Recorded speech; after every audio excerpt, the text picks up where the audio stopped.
আর আপনি ইরানে যান, দেখবেন যে কোটি কোটি বদনামি তার নামে, ঘৃণা গালি তার নামে।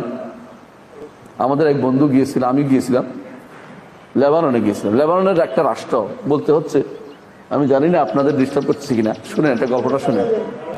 হ্যাঁ শুনেন, লেবাননে গেছি, আমাদের একটা সেমিনার ছিল, ICRC seminar, international red cross এবং রেড ক্রিসেন্টের একটা সেমিনার ছিল।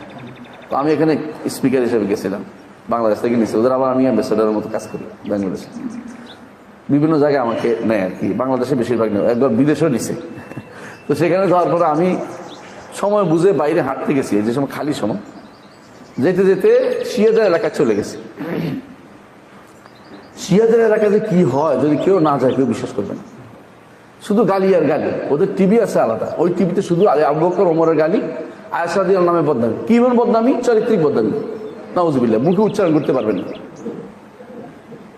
এমন কি তারা যদি কোনো তারা তো ক্ষমতায় থাকে তারা গালিগালাজ করে, ক্ষমতা না থাকলে তাকিয়া করে। তাকিয়া মানে গোপন।